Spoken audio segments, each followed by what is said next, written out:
money, living for the thrill, aiming for the top, gotta make the kill. Street smart, no room for the weak. Cross us once, you'll feel the heat. Taking what we want, we don't ask for permission. Running with the wolves, a dangerous coalition. Living on the edge, no time for hesitation. Heal shit podcast, where the bad boys reign. Never following the norm, always causing pain. One in this city, ain't nobody in a way. We're the kings of the night, here to stay.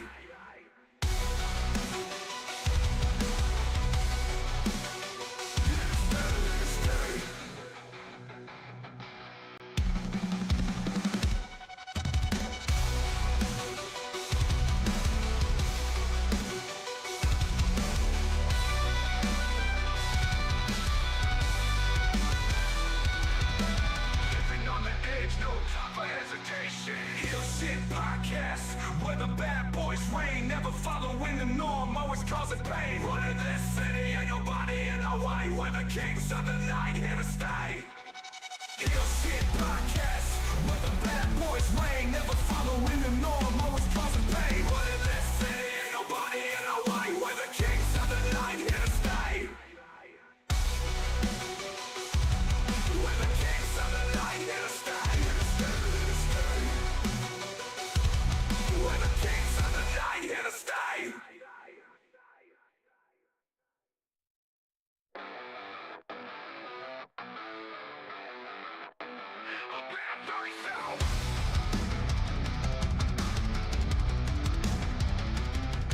Bad guys do real shit, no one can stop it.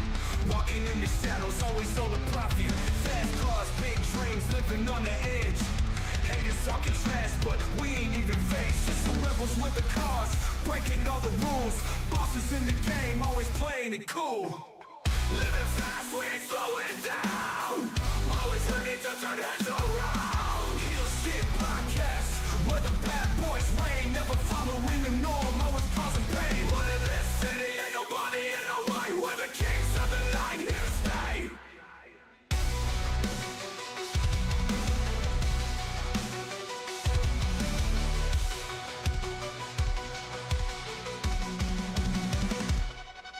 Chasing that money, living for the thrill, aiming for the top, gotta make the kill. Street smart, no room for the weak. Cross us once, you'll feel the heat. Taking what we want, we don't ask for permission. Running with the wolves, a dangerous coalition. Living on the edge, no time for hesitation. Heal shit podcast, where the bad boys reign, never following the norm, always causing pain. Running this city, ain't nobody in our way. We're the kings of the night, here to stay.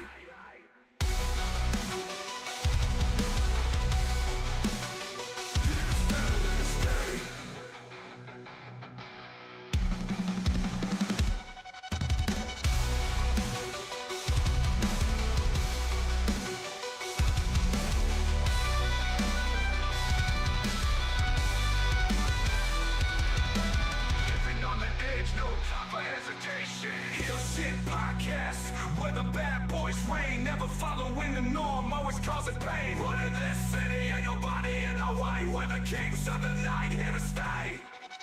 Heal shit podcast, where the bad boys reign, never following the norm, always causing pain. Running this city, ain't nobody in our way. We're the kings of the night, here to stay. We're the kings of the night, here to stay. We're the kings of the night, here to stay.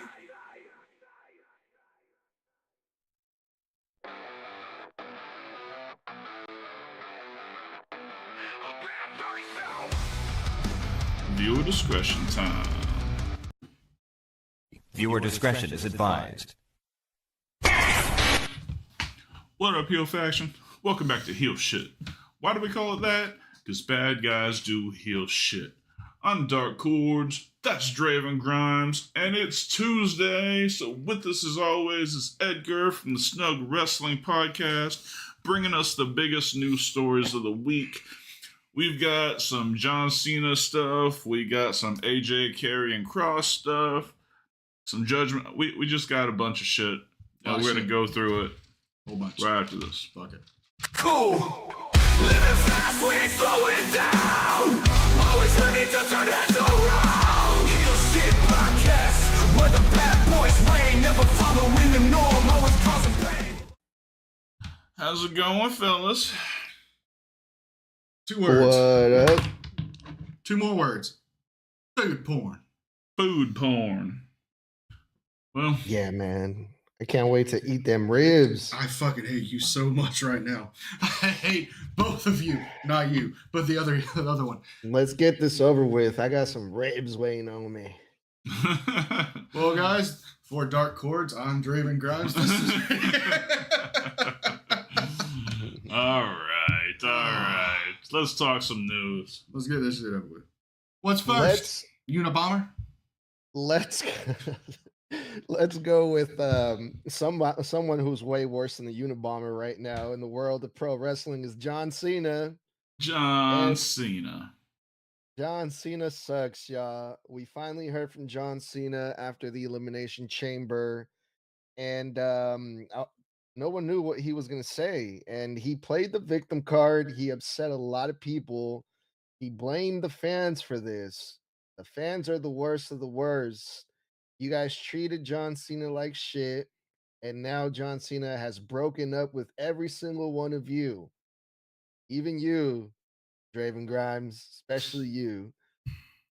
John Cena's done with us. He's not giving us what he wants anymore. So we're gonna get started with that. I was a little bit confused about this for a few reasons. One, I feel like we've heard this before. Because it's the Netflix era. I was expecting a way crazier over the top story, but it was pretty straightforward. There was a lot of truth to this, however. But what were your guys' thoughts about this whole thing? Best promo of the year, without question. Listen, I'm just getting out of a quarter-century relationship. Yeah. I'm hurt.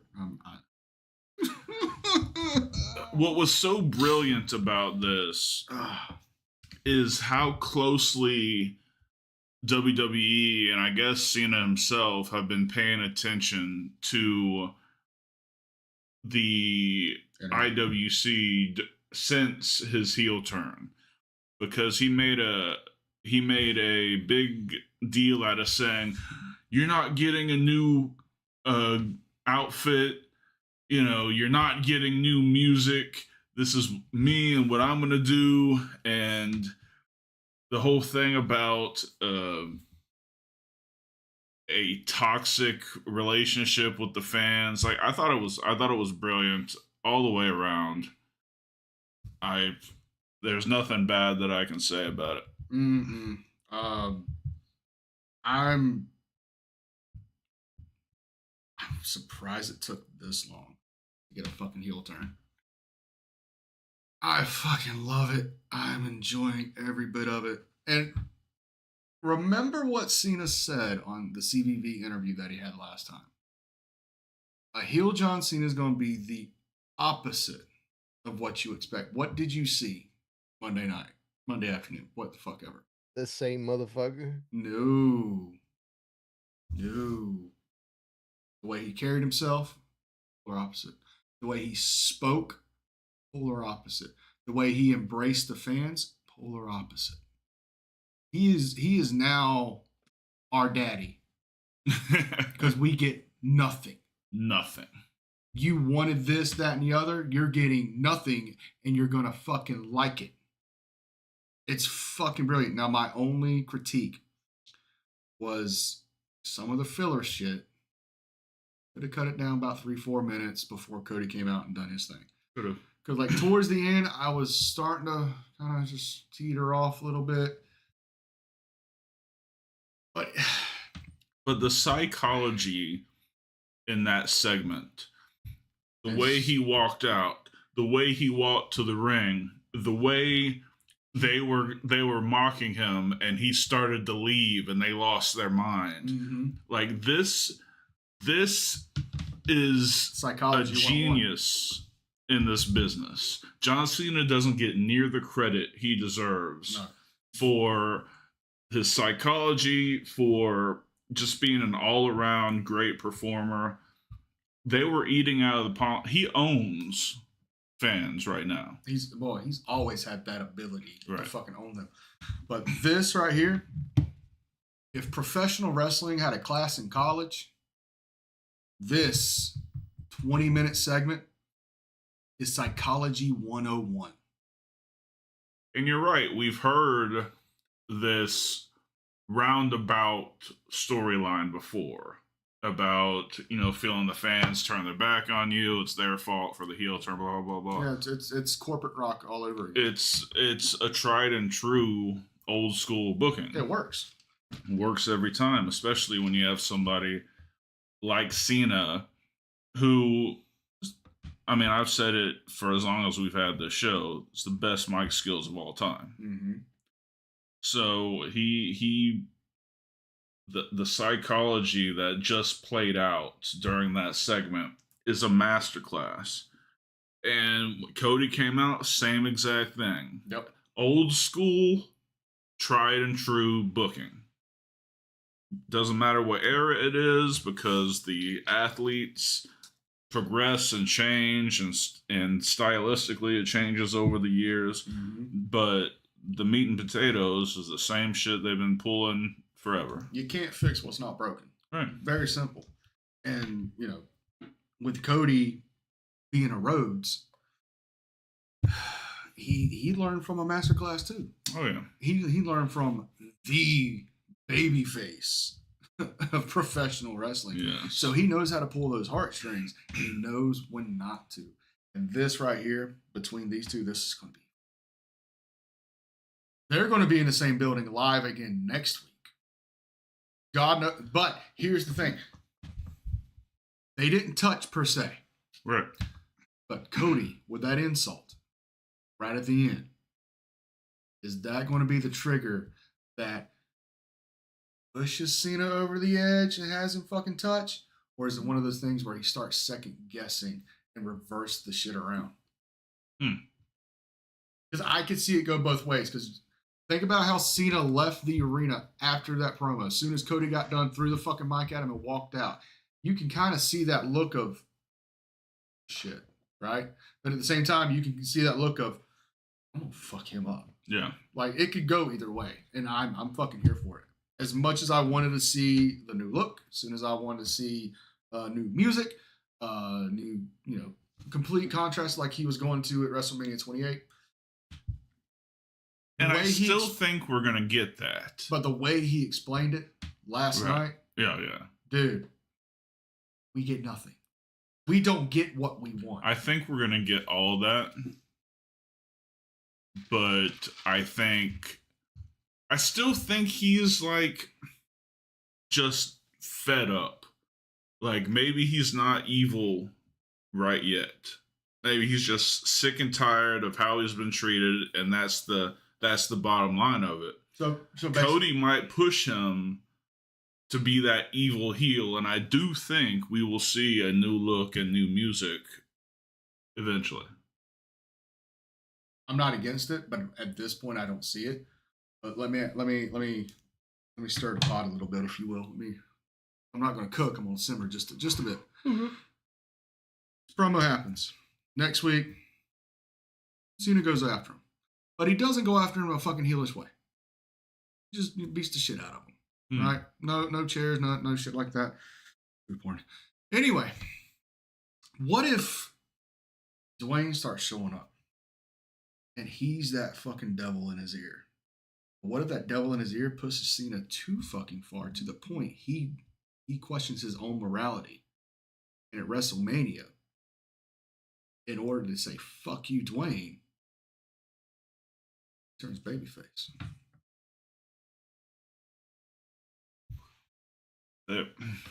That'd be interesting. I'm good with it. I'd be fucking great. Yeah, I don't know. I just think this is going to be a decent little heel run. I don't think he's going to flip-flop until the end. He might not change at all because people are still going to appreciate him and thank you, Cena, as he goes out. So maybe he's just gonna be a heel this year. I'm not against it as much as he wants to bash the Let's Go Cena guys as much as the fuck you Cena. I'm fucking for it, dude. Yeah. What you think, Edgar? I was all over the place with this promo, dude. I felt like every single emotion in this segment. I was sad, I was mad, I was confused, I was happy, It's all at almost like one he got point, broke up with. Yeah. Um, that was my favorite part where you guys mentioned how he said, "You guys get nothing. You guys want a new music. You guys wanted a new look. You guys get nothing." Yes. Right. He also said, what do we get? What do the fans get? And I kind of proved his point when he was saying that because I felt like, oh, well, we've heard this before. I was like, was it really worth the wait from Elimination Chamber until now just to hear this? And someone called me out on my bullshit and was like, see, you're just proving his point. You're like, was it worth the wait? What do we get? And I was Yeah. like, damn, he's right. Yeah. Yeah. So the other thing too that I really like was Cody Rhodes, coming out, saving the fans from this verbal fucking tongue lashing that the fans were getting from John Cena. hmm A lot of people didn't like that though. A lot of people thought that Cody was he wasn't needed here. So I have two questions for you guys. Do you guys think Cody made this segment worse? And the fact that there was no physicality, Cody Rhodes got beat up by John Cena, embarrassed, humiliated. Cody Rhodes didn't do anything about it, just called him a bitch. Did you guys have any thoughts about that? That's the first question. Yeah. I think it definitely helped the segment, and here's why.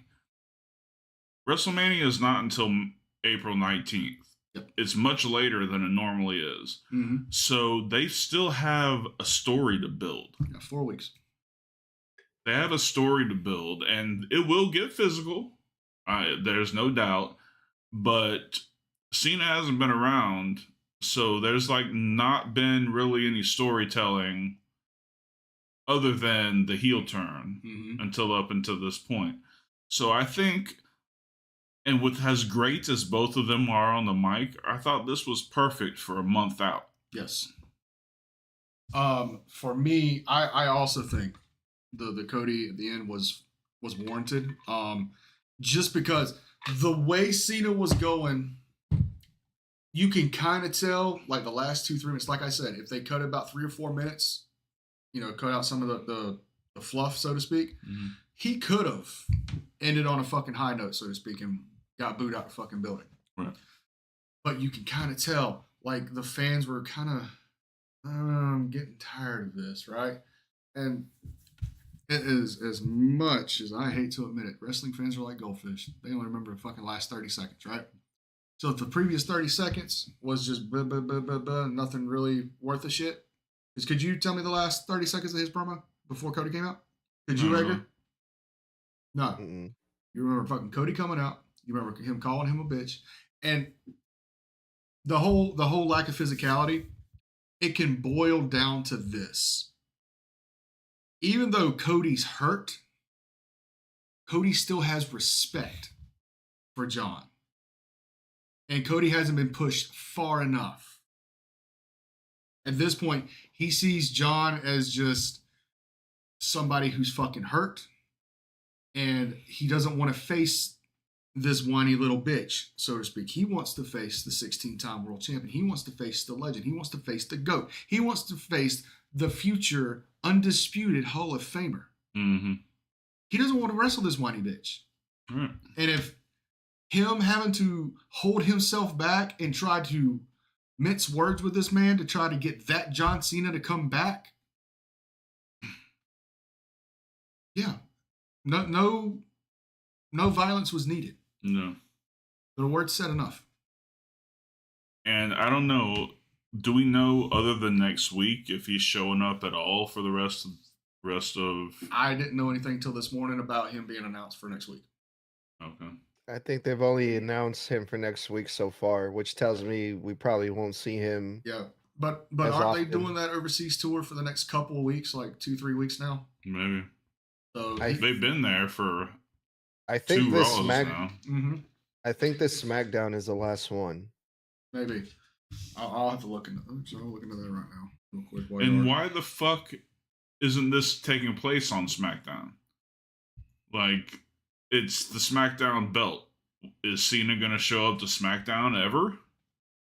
Like, I don't know. Probably it's probably I gonna told be you, a Netflix brands thing. don't mean fucking shit anymore. They haven't meant shit in fucking forever. Can you? But I mean, you still have to care. WWE still has to care about the ratings on USA for SmackDown. They still have to pull numbers. So, anytime you would put Cena and Rhodes on the same card, the ratings are going to be astronomical. So, I don't know why. But what are they substituting it with right now? The only other interesting fucking story right now. The Roman Seth Punk thing.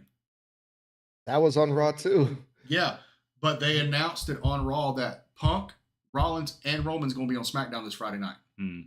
That was the half reason he went out there, other than to announce the main event. See, unfortunately, like, I feel the storylines are better on SmackDown right now. They have been for years. Yeah. Years. And that's not taking anything away from the guys on Raw. But let's face it, there's more main event caliber talent on fucking SmackDown than there is on Raw. If anything, they need to just dump everybody in one fucking pool and do a good old fashioned draft. I know it's not going to fucking happen. But... All right, you got anything else to say about Cena? Thank you, Cena. Come back to me, please. No, I'm kidding. No, I think I'm good. I think that was all that everybody's good with his breakup. Kind of stood out. Everybody's over it. All right, well, let's throw to our first commercial and come back with the next story. Cool. Let me introduce you to our new sponsor, Smackin' Sunflower Seeds. Check this out. They sent us this huge box of samples with all these amazing flavors, from traditional flavors like the OG and ranch to unique flavors like cinnamon churro and my favorite, backyard barbecue. Absolutely, man. Let's not forget the garlic parmesan, the cracked black pepper, and my personal favorite, the maple brown sugar. It is grade A, phenomenal, my guy. So me, Draven, and Miner all sat down, went through all these flavors. Of course, we each had our favorite, but one thing we agreed on, this is an amazing brand. If you're a sunflower seed eater, definitely need to check this out. If you're not a sunflower seed eater, you still need to check these out because they got a flavor that you like, without question. Miner's favorite was dill pickle. I like the barbecue. Use the link in the description and enjoy. All right, we are back. I want to remind you, everybody, about the YouTube memberships. We've got 3 tiers, starting as low as 99 cents. All tiers have different perks. Check them out. Just hit that join button right down here somewhere. So, what you got next? I got some good news if you're a WWE fan, because it's being reported that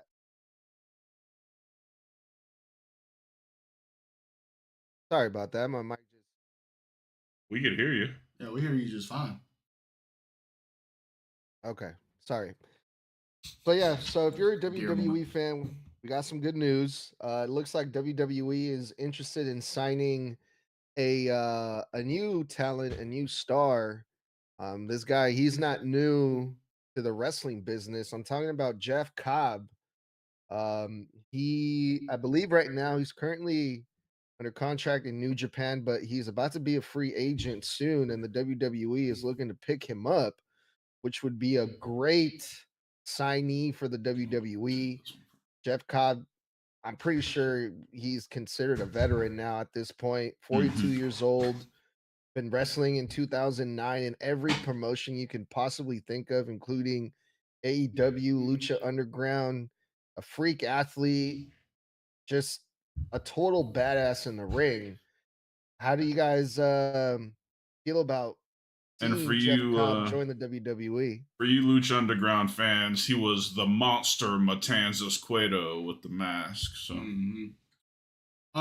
Yeah, fucking monster. I think you've already said it. Jeff Cobb is a phenomenon wrapped in an enigma. Like he's the wrestling equivalent of what a bumblebee is. It shouldn't be able to do half the shit it does, but it does it and does it well. yeah. The fact that WWE hasn't tried to go after him sooner, I'll never understand it. He is a phenomenal athlete. He is a fucking freaking nature. He can work with anyone and get anything fucking over. The only reason I can think of that he hasn't gone yet is I'd say more of his loyalty to New Japan. Oh, maybe that. I would have, with Vince calling the shots, Jeff Cobb is well under 6 foot, I'm pretty sure. All right, pull that up right quick. 5'10". 5'10". Yeah, so he's a lot shorter than any of the big guys that Vince brings on. But the guy is an absolute monster. Like you said, a freak of nature. He is one of the strongest dudes in wrestling. He's got a great amateur background. What up, Elwood? Great amateur background. Can manhandle anybody. Mhm. There's nobody in pro wrestling right now that he can't toss around. He's a little on the short side, a little on the, pudgy side, which is, He's what, like 260, 265? but he is a goddamn he's the machine. He fuck Brian Cage. Jeff Cobb is a machine. Dude, we get this Jeff Cobb versus like a prime Kurt Angle. You're looking at a fucking mat classic. Yeah. Right? This man has all the tools in his belt. He can work the mat. I mean, for God's sakes, he fucking wrestled in the 2004 Summer Olympics.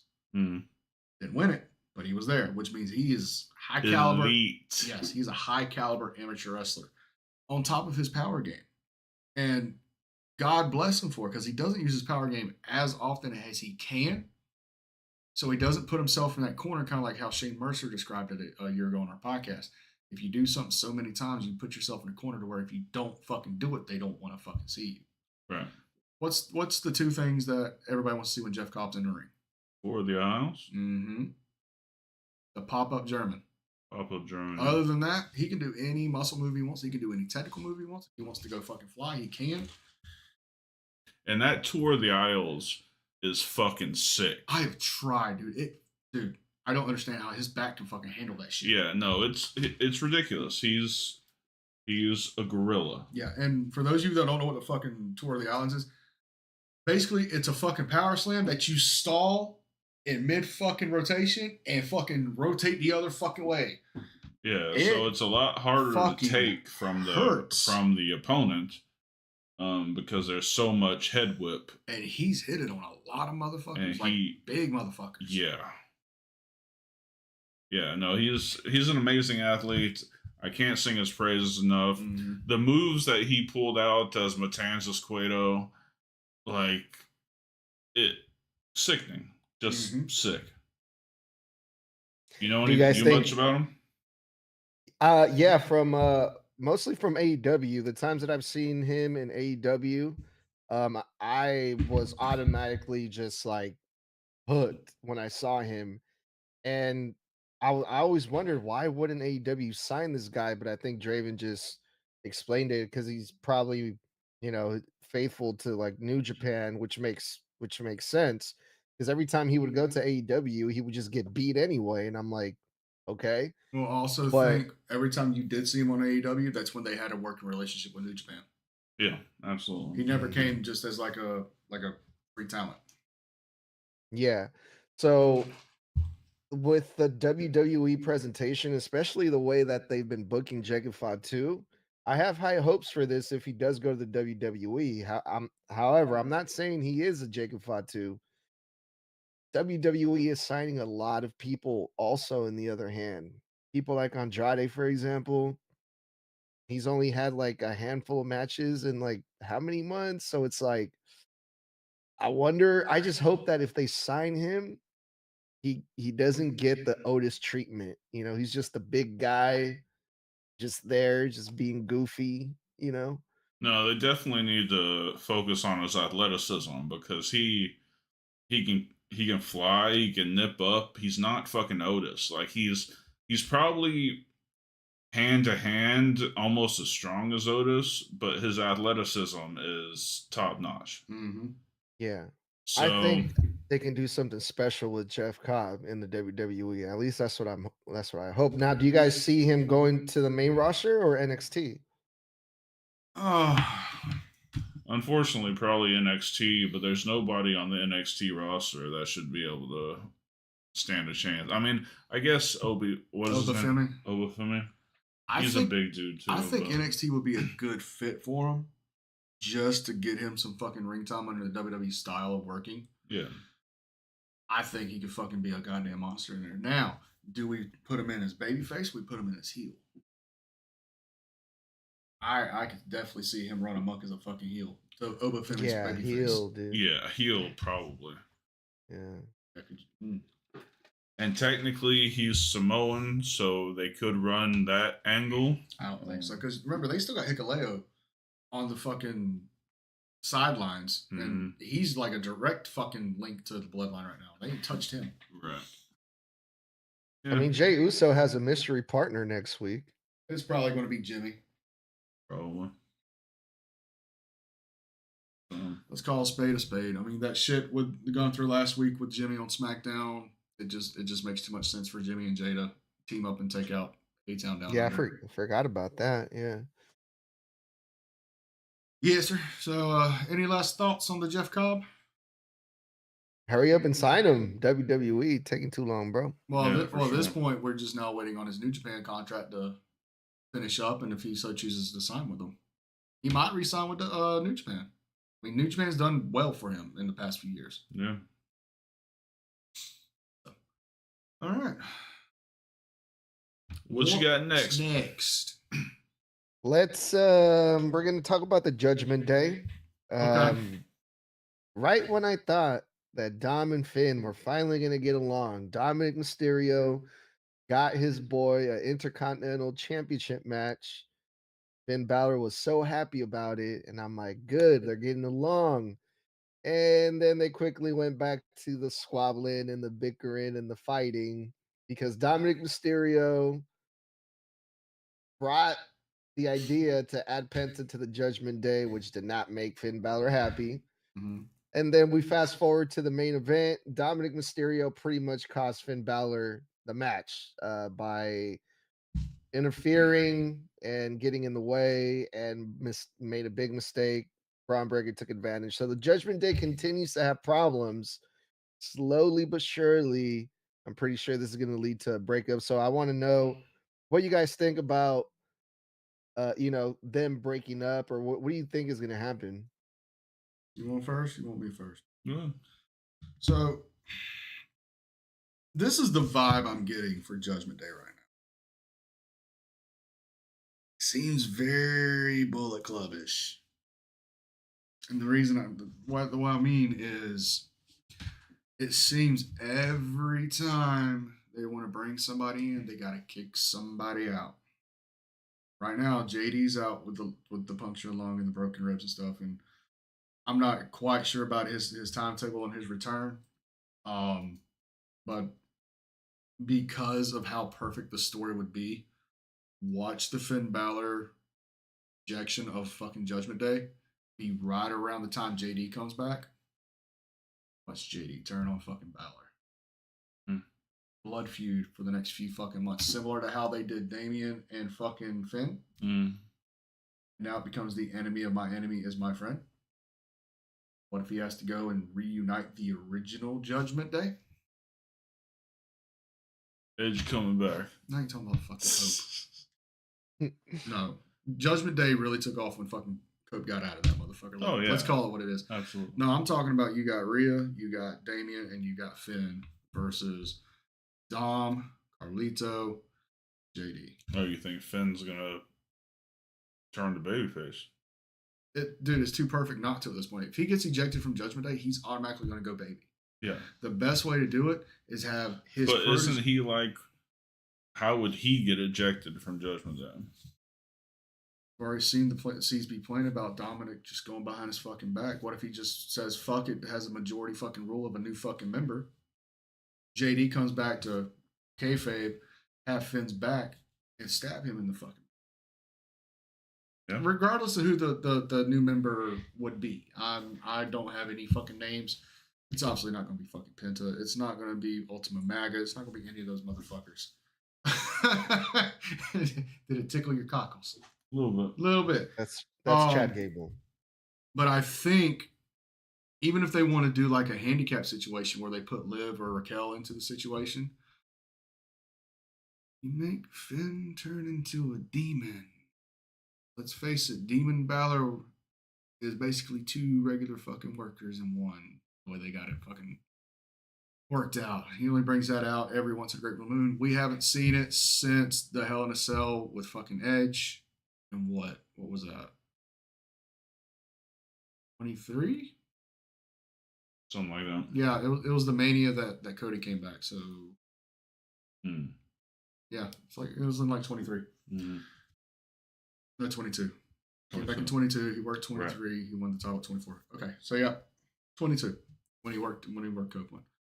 And I like the fact that they haven't really done anything with the demon, which means nobody's thinking about the demon ballot. When they pull it out, didn't they have like an Easter egg in the background the past couple of weeks that would indicate the demon? Talking about his shoes, those Nikes that he had put up on like the. Maybe. Yeah, they did, but other than people like you and me that fucking can see that shit, to the casual fan, they're like, "Oh, those are nice shoes," and just move on with it. They're not thinking, "Oh, that could be something with the Demon King." I'm just saying, at some point, Demon Balor is going to come out. Yep. Demon Balor is going to draw fucking money. Oh yeah. And what if it's one of those things where we kind of saw like a demon version of fucking Rhea Ripley at Survivor Series this past year? You got the Demon King Finn Balor. What if you don't see Damian Priest? What if you see a Punishment Martinez kind of gimmick? Let him go back to that bisexual Undertaker that he's called himself so many times. At the end of the day, getting back to the original question, I see them turning on Balor. I see it happening around the time JD returns. Not saying he's clear to compete, but he's clear to fucking, show up, talk on the mic. He's clear to fucking travel, basically. Yeah. And have him be the reason Balor gets kicked out because he wants to take over. Because remember, Balor trained JD. JD wants what Balor has. And let's not forget about the little fucking snake in the grass, Liv Morgan playing the heartstrings on Dirty Dom and having him do all this shit. Because let's be real, he is playing the blind lovebird too fucking well. Too well. So yeah, I don't see Judgment Day dissolving as a faction. I see a member getting kicked out, a member being added, and somebody taking over the reins as leader. What you think? I don't know. I see it dissolving completely. I see it dissolving. I see Liv leaving Dom. I see within this year, they're all repackaged as singles. And not repackaged, but they're all off on their own doing their own shit.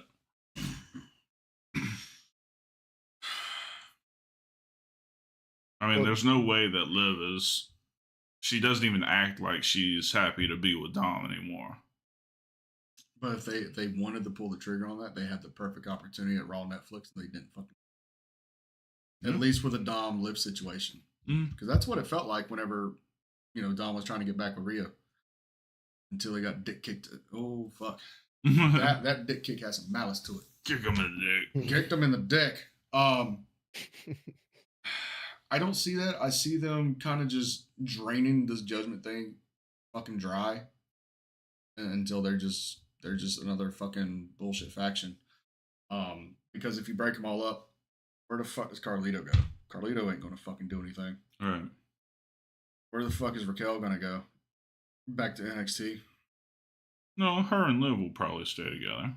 Yeah, but that's eventually going to dissolve too. You know that. Sure. What the fuck is Dom gonna do? He's nothing without somebody at his fucking side right now. Yeah. And he cannot go babyface by himself. There's No. no fucking way. Unless he's out there to save his daddy, he is not turning fucking babyface. But you know what they could do with him? Is have, for it to start, get Dom out of it, have the returning JD take over, like I said, Carlito, and have the two girls start going after the original members, go after Balor, go after fucking Damien, go after fucking Rhea. Dom's just not fucking with it anymore, so he tries to fucking break it up and try to play the referee in the matter. And he's got to have a fucking choice to where Liv makes him sit on a fucking chair right there at ringside and make him watch as they decimate one of the three members, whether it's Balor, whether it's Damien. I mean, the perfect one would be Rhea. Like, to the point, like, let her get fucking color. And then have Dom fucking go in and make the save. Yeah, but I think he's cemented as a heel for... Which I'm fine with. I really am. But if you got to get him out of Judgment Day, I don't see any other way to fucking do it. Right. Yeah. What do you think, Edgar? JD Madonna is expected to receive medical clearance and return to the ring by the end of this month. Okay. Oh, shit. Good for him. Good. Very good. But I don't know how this thing is gonna play out, man. Like, I have a feeling JD Madonna is gonna come back to like a huge pop. Dude, if you listen to the interview we had with CBB, you cannot help but to love him now. He's dope. The only issue I still have is his fucking huge ass goddamn head. Yeah, I think Farquaad needs a head reduction. Yeah, I think Build some fucking JD mass. Madonna is gonna come back and he's gonna be the glue that holds the Judgment Day together. Because elsewise, like you guys said, what are they gonna do if they're not together? Like, I mean, Dominic Mysterio was looking at the IC belt last night, but is he gonna become IC champion? I don't think so. Not with Braun Breaker and Penta and all these guys. I think they are gonna add someone. I think they're gonna add someone to the Judgment Day just to make it fresher. I just don't know who. You see the one congruent factor that we've all said? JD's involved in some way. Yeah. What if it's Rey Fenix? Did anybody see a Rey Fenix promo on fucking Raw last night? I didn't know. No. It was Okay, on SmackDown. then as of right now, I'm still firmly in my belief that they're going to keep Phoenix on fucking SmackDown, keep Penta on Raw for right now. All right, fine. I changed my my guess as to who they're gonna add. Aleister Black. That's still up in the air. But I still say he's going to have something to do with that dark art shit. Yeah, probably. And I don't know. I think Ultima Maga will. I think Ultima Maga will eventually be Rey Fenix. Maybe. So to me, everything should be considered swervable. All right, his promos being on SmackDown could be a swerve. Like, Triple H is doing everything he can to not be, for no leaks and no IWC bullshit. And I applaud him. Oh, yes. So just because his promos or his vignettes are only on SmackDown, I don't think means anything. Well, it does go back to what we said. What does the fucking brand split have to do with anything? It don't mean a fucking thing. You might be right, but I'm just putting it out there. We didn't see a single Penta promo on fucking SmackDown. It was all Raw. So that's the bad thing about Hunter fucking getting the best of us. We can't use our old senses on this one. We gotta learn to reread the room. Yeah. All right. Or just trust our fantasy booking. I mean, it doesn't have to. He can angle away from what the internet may think, but I mean, we've called some shit. Angle, you say? Hmm. So he's at his peak. All right. What's next? You want to hit that last commercial real quick? Yeah, let's do that. Well, one more commercial break and we shall return. Vodka, Ball, Castell. Indulge in the Red Revolution.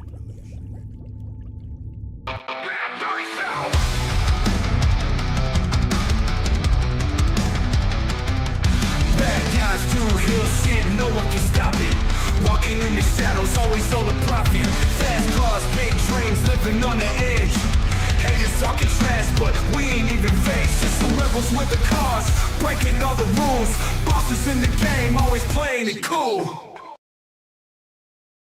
All right, we are back.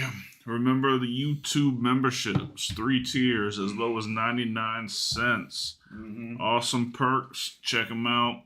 Hit the join button. Help me buy a McChicken at lunch tomorrow. That's right. All right, what you got next? All right. The other thing, now that we're trying to make sense of, the Judgment Day and how that's going to play out, Mm-hmm. the other thing I want to see if we can try to figure out and trust our fantasy booking is this thing that's happening with AJ Styles and Karrion Kross.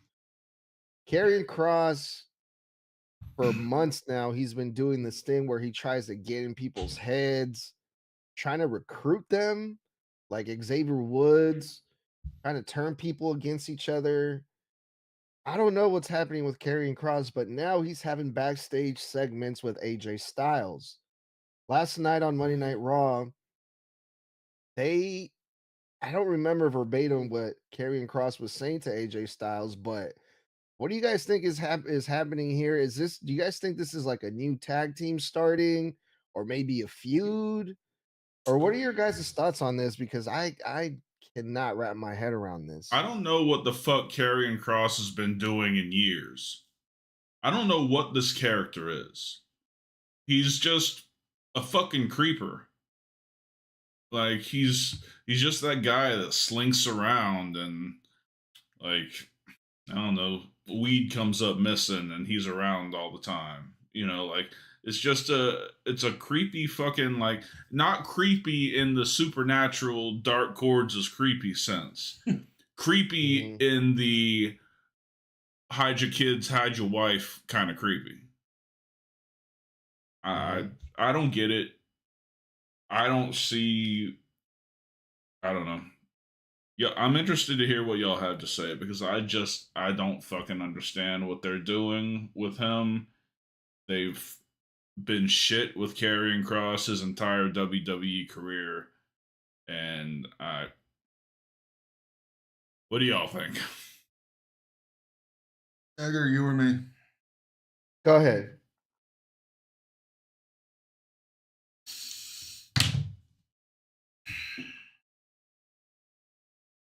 In case I get a little too violent on this one. What's been Karrion's MO for the past couple of years? Sucking. Being the devil on your fucking shoulder. Now, think back all the way back to Xavier Woods. Where the fuck did he go? He's back. Hey, he's back. See, it's not just me. It's fucking Streamlabs. It is. He's being basically what they tried to do with Sean O'Hare in 2002. If you don't know what that is, basically everything immoral is what he wants you to do.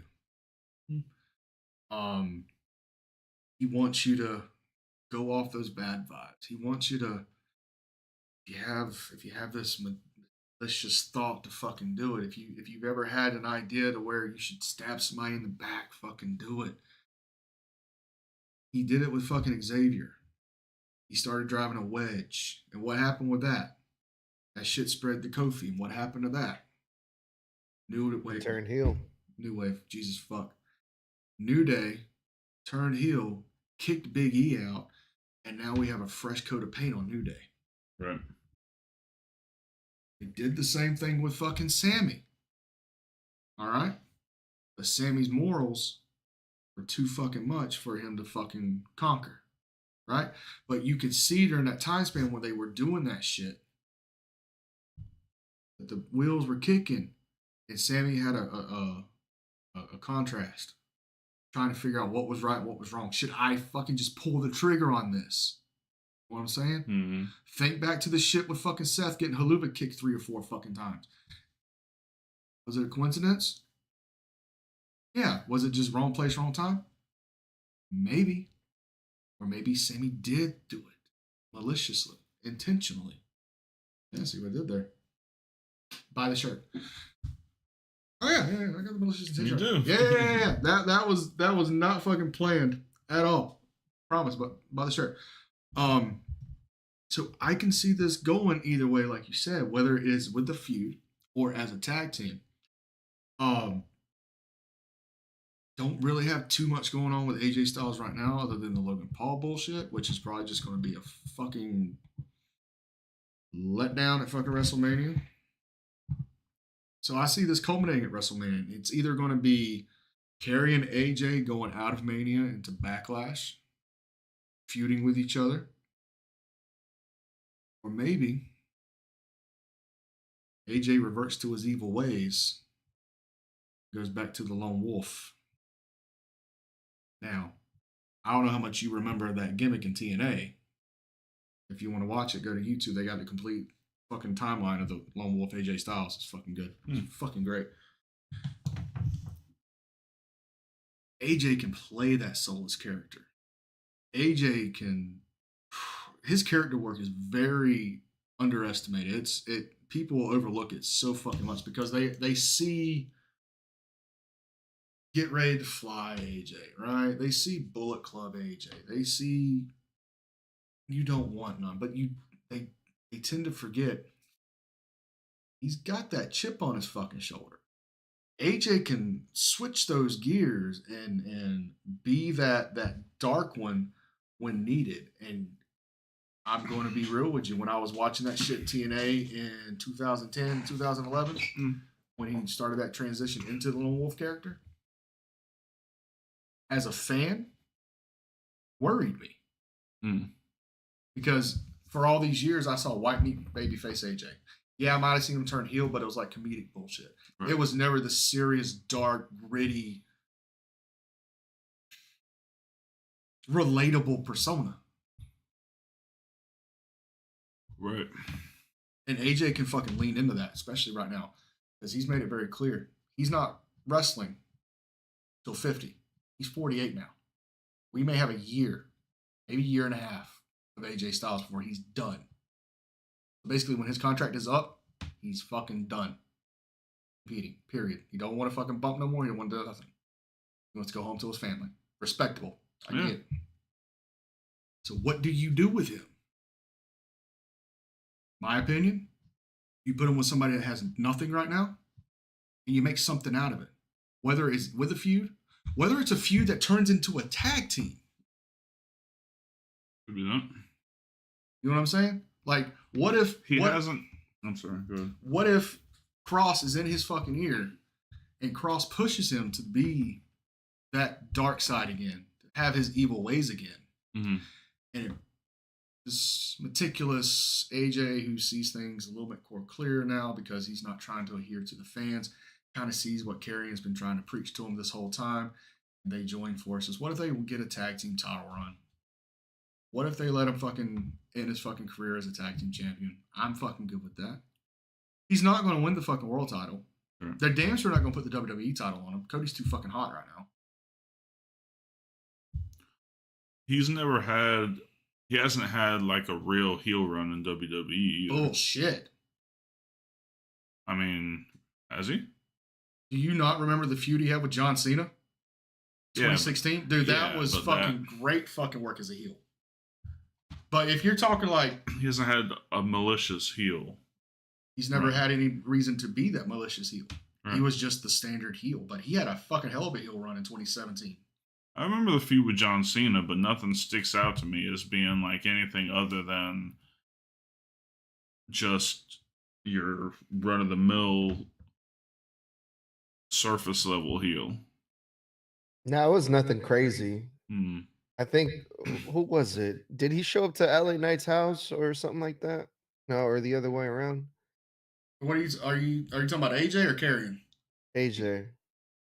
No, I remember when it was Logan Paul and LA Knight feuding, and LA Knight showed up at his house. I don't remember anything about anybody Yeah, they showing. did. I think it was AJ Styles. They did like a kind of like a cop scene. It looked like from like a video dash cam or something like that. Or maybe I'm confusing it. But I vaguely remember what you're talking about, but I can't say that was an AJ Styles thing. Yeah, you're probably right. No. But Yeah, the AJ only Styles time I've ever also- seen them do anything with like anything doing with his home is whenever it involves Samoa Joe. When it was AJ Styles and Samoa Joe going at it. I think That's- AJ also healed versus The Undertaker too, didn't he? Yeah, but right before they decided to do the whole heel Undertaker match, they forced him to go heel because at the time the OC was still like tweening into babyface. Mm. But they needed a fucking heel for Undertaker to work that year, not knowing this was his last fucking year, not knowing it was going to be the COVID mania shit. Who better than fucking AJ Styles? I still dream of what that match would have been. Just a one-on-one at WrestleMania in a fucking ring. Yeah. I'm sorry. That would have been just the perfect fucking match for me. Mhm. But going back to the original question, I can see it go one or two ways, or I can see one going into the other. At this point, it just feels like they're just trying to find something that's going to click with Karrion right now. And maybe this AJ thing is it. I've never seen AJ ever have a bad match, ever. No, he's a wizard. And in order for Karrion to have a bad match, he's got to have a pretty shitty fucking opponent. Pretty shitty. I mean, we've seen some shit in TNA. Let's be honest. But when he's got a good dance partner, he's fucking great. Who better than the fucking phenomenal one? Yeah. Yeah. I'm sorry. AJ Styles is the Shawn Michaels of this fucking generation. Never seen him have a bad fucking match. Yeah. Ever. No. Mhm. So yeah, that's where I'm sitting on that one. Yeah, I'd rather see them feud. If I had to choose between tag team or a feud, I want to see Karrion Kross versus AJ Styles because, like you guys said, it'd probably most likely be a great match. Mm-hmm. The fact that this whole thing involves our boy Logan Paul, God, we can't have an episode without talking about Logan Paul, y'all. I mentioned him. It was enough. I wonder. So where do you think you see this going then? Like, do you still think it's gonna be Paul versus AJ at Mania? Yes. But I see, like I said, Karrion being that devil in his ear. And depending on which way it goes, whether he resorts to his evil ways to fucking destroy Logan Paul, being the disrespectful little fucker, or he overcomes it. I see this either way having something to do with Karrion Kross post-Mania into Backlash. Yeah. All right. I guess we'll see what happens. Or he joins the Judgment Day. Actually. Right? We'll cook on that next week. Give me a week to think on that one. All right. that about it? Yep, that's it. All right. Awesome. You ready to do your thing?